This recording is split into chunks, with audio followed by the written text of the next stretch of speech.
legitimately found a group of leprechaun. No joke, and I don't give a fuck if you don't believe me. I was walking in Rathwood Forest, hiking alone. I was visiting family up in Ireland. This happened on the 27th of March. It was around 11 p.m. when this happened. Be walking in Rathwood. Started at dusk, now night. I had a flashlight, a phone, keys, and a wallet on me. Flashlight was a big circular one, like construction workers use. It was very bright. Just usual trees and foliage for hours. See tree near a little crevice.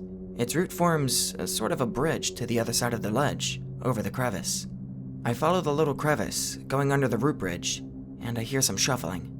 I get really freaked out and panicked. In my mind, I really thought my life was over. And you may be wondering, why such an exaggerated feeling? I have no idea. I of course thought of wolves, and that got me going, but something really pushed that feeling. I am frozen in place by fear. Finally, look towards some bushes about 10 feet away. See 3 little people. 2 are naked, and 1 is wearing green makeshift clothings, like dyed sheep wool or something. Fucking pot of gold there too. Looks like they're guarding it. I hear them say, "Hey Peter, Bopo." I hear them say Bopo a few times, and I pass out. I wake up 20 feet away from that place, and I can hardly move. It's daytime, and all the muscles in my upper body are completely strained. My calf muscles are as well. No bruising or anything. I can breathe, but I feel like every muscle affected is completely depleted. Like I exercised for days, and this is the aftermath. I hike back to my car and drive to my Gramps' place. I of course tell him and my grandma what happened. He tells me, "Those damned leprechauns. They did that to you. Don't go back there, and if you see them again, cover your eyes and turn around and shout to them in a calm but stern voice. Say, 'I don't want to take away your gold. Just let me leave. I'm not bothering you. These woods belong to you.'" He nearly cried. Wake up on hard ground. I'm a Russian soldier in the Battle of Stalingrad. Get told by captain to retake a building on a hill with my squad. Grab Mosin, running up. Mortar fire all around us. See other soldiers burst from the explosions. Make it through, thanking God. Suddenly, whiz, chunk. I look down and realize that there is blood pooling on my shirt. I have been shot in the stomach. I fall onto my back, shivering uncontrollably, thinking, why me? And start feeling myself fade away. Sort of like I'm sinking in all directions. Everything becomes hazy and I realize that this is when I find out what happens after death. I wake up. The odd thing is that I wasn't a non in that dream. I had the memories of this Russian kid. Maybe that's what our lives are. Just a dream had by another, who, in turn, is also but a dream. Okay, 2 of my dad's experiences. Background. Dad was an LDS missionary on the Navajo reservation in the Four Corners area. At least twice, he had close encounters with persons or beings that he believed to have been skinwalkers. The first event occurred with both my dad and his missionary friend present. They were studying scriptures in a rented trailer. They'd rented it from a Navajo man, who later wound up in jail for drugs, I think. I'll refer to this Navajo man as Bob, for simplicity's sake. So, Dad and his friend are in the rented trailer studying the scriptures, sitting just a couple of yards from each other, when Dad suddenly notices a strange older Navajo man standing right in front of him. Dad hadn't seen him enter and had no idea how the man had gotten in there. So, the old man asks, in Navajo, "Where is my son, Bob?" Dad, completely surprised, simply replied, "He's not here." He was too afraid to upset the old man, so Dad conveniently left out that Bob was in jail. Anyway, Dad looked over at his friend, who was also staring in shock at the old Navajo. When Dad looked back, the old man was gone. He was there one moment, and gone the next, in the blink of an eye. Dad and his friend jumped to their feet and searched the trailer. The door was locked, and the window shut. There was simply no way to get in and out without being noticed. They both asked around afterwards, and the locals claimed that Bob's dad had been involved in black magic, but they wouldn't say anything more about it. This next story occurred a few months later. Dad and his friend were headed home in their Jeep at night between 9 and 10 p.m. This is southeast Utah/northeast Arizona, and they were driving through a little valley on their way home. The valley was actually known for having some ceremonial significance to the Navajo. So, Dad's driving, and his friend is napping in the passenger seat. As they get to the middle of the valley, the Jeep suddenly dies and rolls to a stop. No lights, no electricity, no power at all. just completely dead. Dad steps out and opens the hood, and as he's working on getting the Jeep to start, he notices several dark shapes approaching and encircling the car at a small distance. They're swaying and moaning something that Dad can't understand. Scared, Dad reaches over and shakes his friend to wake him, but no matter how hard Dad shakes him, his friend won't wake up. The encircling dark shapes are now getting closer. Completely terrified now, Dad does the only thing he can: pray and pray hard. Suddenly, the electricity and lights of the Jeep come back on. The moment the headlights came back on, the dark shapes were gone without a trace. Dad then jumps inside, starts the engine, and floors it out of the valley. Only then does his friend wake up. He wants to know why they're speeding, and Dad explains the whole thing to him. My dad has always been an honest religious man, so I believe him to be telling the truth.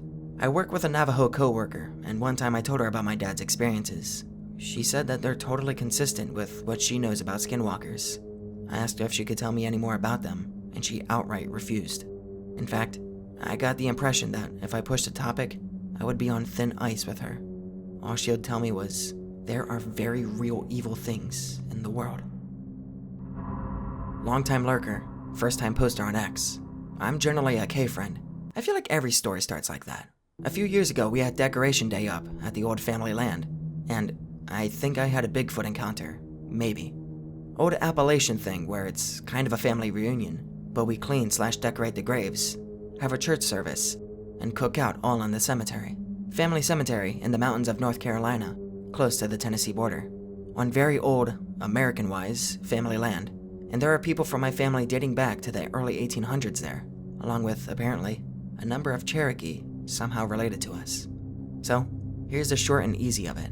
Me and a couple of distant cousins decide to go camping up on a ridge, overlooking the farm and cemetery one night, something we do every few years after decoration. Beautiful view with minimal light pollution, all armed because bears are common, and panthers aren't too uncommon to be seen. Everyone falls asleep except me and a cousin, I'll call him Dale, because we're night shift friends. In the middle of a conversation, he stops, does a double take, and stares deadpan down the ridge at the cemetery. Dale squints and mutters, "What the fuck?" "I can't see shit, Captain. .jpg. Anon, there's people in the fucking graveyard. Jesus Christ, they're huge." Wake up the other three and decide to go investigate. It's a 3/4 mile hike down through the woods, through the forest to get to the cemetery, and about 10 minutes into it, my hackles raise up. There's no cicadas, no owls, no anything. I feel like I'm being watched. Start to smell something the closer we get to the graveyard. And for any med friends, the closest I can compare it to is finding a dead fat guy composed in his trailer in mid-July. And a basement mothballish, mildewy smell. It's fucking horrible. Everyone's on edge, but nothing happens the rest of the way down. Dale starts hyperventilating and pointing his SKS to the clearing, way across the field behind the house. Something fucking huge sprints fast as shit from behind one of the barns to the wood line, about 130-ish yards in seconds. Dale takes a few pot shots at the thing, and we hear this squalling, kind of like a giant bobcat with his nuts in a vise. Another calls similar sounds from behind us in the woods, adjacent to the cemetery. Fuck this, .jpg. I'm so rattled at this point, I just start running to the Jeep that we rode down the holler in, and we all pile in. The dirt road into the land is about 2 miles of dirt roads, hugging the edge of a drop-off, and takes you to the main road at the top of the mountain. We're all armed and scared shitless all the way up the driveway, and we make it out on the main road and spend the rest of the night at Waffle House. It's anticlimactic, but it was fucking terrifying. I have something. The clap. Happened back when I was still a kid, when I was still living in the rural part of the Philippines. Stories with ghosts and dwarves that live inside trees are pretty common, and is usually told by older people, so yeah. I apologize in advance if I leave a few things out. Be me, 4 or 5-ish, watching cartoons in the living room with my mom. Suddenly, see Curtin dancing. Curtin moves towards me while it was still dancing. Remember Curtin grabbing me by the foot. Mom bolts towards me while telling the Curtin to stay away. Mom picks me up and shoves me into the car while she fumbles with the keys. Remember her crying and telling me not to fall asleep. We arrive at my grandma's place. Mom tells her what happened, but I was too confused to understand what she was saying. Grandma tells my mom to call her neighbors. Grandma hugs me and tells me to stay awake, rubs a leaf on my forehead. Old neighbors along with my mom arrive carrying leaves. They then proceed to shake the leaves around me for 5 to 10 minutes, probably even longer. Start to feel drowsy, Grandma shouts at me to stay awake. She lights a candle in front of me and tells me to stare at it. I begin to get scared and I ask her what's going on. Just tells me to stare at it. So, I did. Don't know what happened, but I wake up in my grandma's bedroom. Everyone's staring at me and sighing in relief. Grandma puts an amulet around me, and I hear something wail in the distance. They hear it too, and my grandma shouts and tells it to go away and never come near us again. Makes me drink coconut water mixed with something. They shake leaves around me again, and they tell me that everything is going to be okay. Here's one from the perspective of a visitor at work. Be 30-ish-year-old man, going to a mausoleum to visit Granny on her birthday. Decide to go around 2 or 3 a.m. There's a lockbox on the door with a mouse key for family members of the deceased who work odd hours or whatever. Nighttime, and everything is spooky. Light from the chandeliers is dim, reflects a sickly green color off the granite walls. Go and talk to Granny, telling her stories about life and my new girlfriend. Start hearing something weird, like faint walking, almost like a dog on tile. Very erratic. After a while, I decide to check out the other parts of the building for the noise. Creep through dark hallway where they keep the offices. As I creep, I hear more scrabbling and a few bangs. Just poke my head around the corner into the main area. All the lights are off, except emergency lights. I look around, and I don't see anything. Hear the scrabbling from higher up. Slowly tilt my head up. One of the crypts is open. There's some thing hanging from it. It's all black. It's making strange guttural noises. I tactically shit myself and scream. This thing jumps 30 feet straight to the ground. And that's when I got a better look at it. It was all black, save for its hands and face. They were pale as a corpse. Thing is making pain noises on the ground and crawling on all fours. I run to the nearest door and try to get the fuck out. Door is locked. Oh shit, oh shit, oh shit. I'm locked in a mausoleum with some freaky creature. I bang on the door for a few seconds, and then I hear it speak. In human words. English. Door's locked, fuckwit. I turn around and see this creature is now on 2 legs. It looks like it's trying to imitate me, but when it walks, it's all stuttery, like its legs weren't on right. I scream/pray to God, Allah, Satan, Odin, and any other deity that I can think of. Creature lumbers and limps over towards me as I curl up in a ball against the locked door. It looks at me and says, Jesus Christ, my ass. First a roof leaks, then the power goes out while I'm fixing it, then the damn ladder falls over. Now I've got you scaring almost literally to death. The hell are you even doing creeping around here in the dark? Visiting my granny. Well, just a helpful tip here, man. Don't go creeping around places in the middle of the night while the power's out. Who are you? I'm the fucking angel of death. You're dead because you stepped on a live wire in a blocked off maintenance zone. What? I'm the maintenance man, you dolt. Now help me to the break room so I can find a damn ice pack for my leg. This kind of shit happens all the time. Even in the middle of the fucking day. People are way too damn jumpy. I had to scold the guy for going into an area that had like 4 signs saying, under construction, enter at own risk. Here, I'll leave you one before I go. Be me, walking around ship, be night out.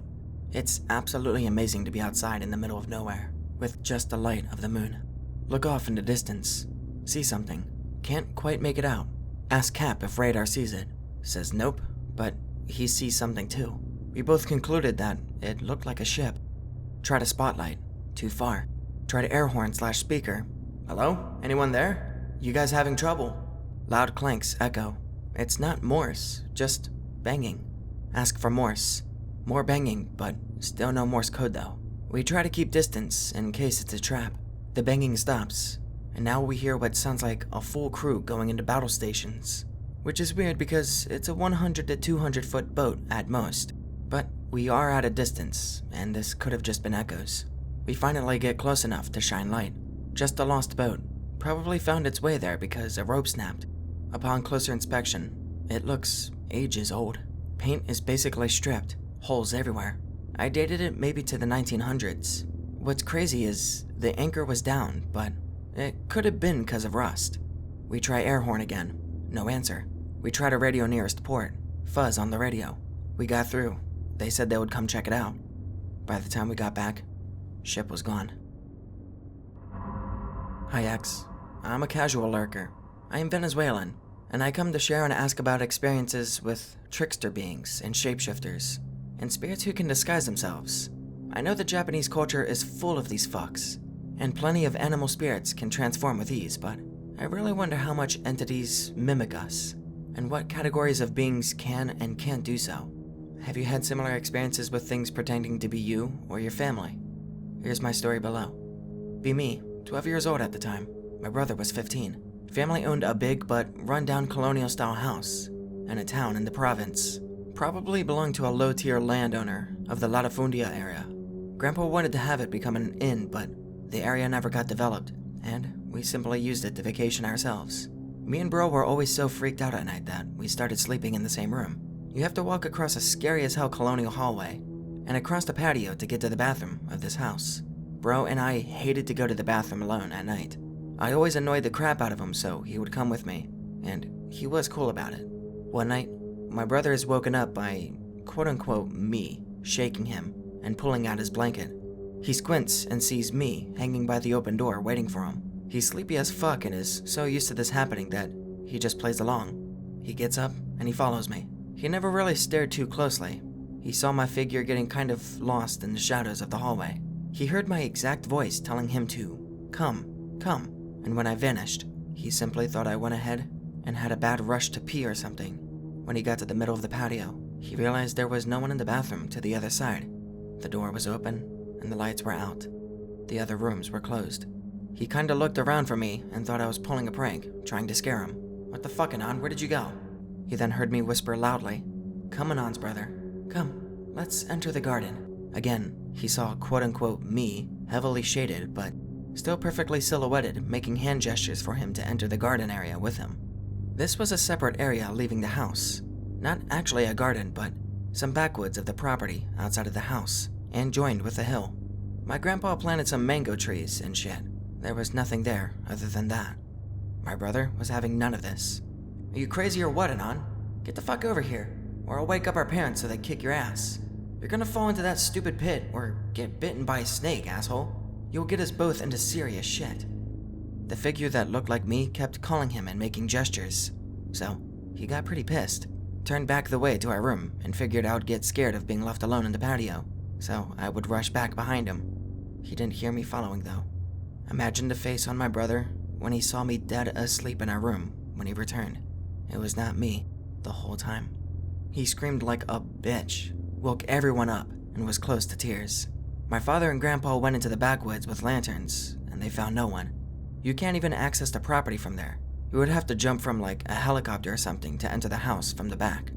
It was not the only time that me and other family members heard and saw each other calling us.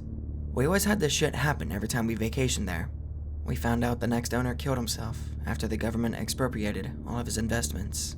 There's nothing there now but squatters, and the town is ran by a criminal gang and Santeros. What the hell was that?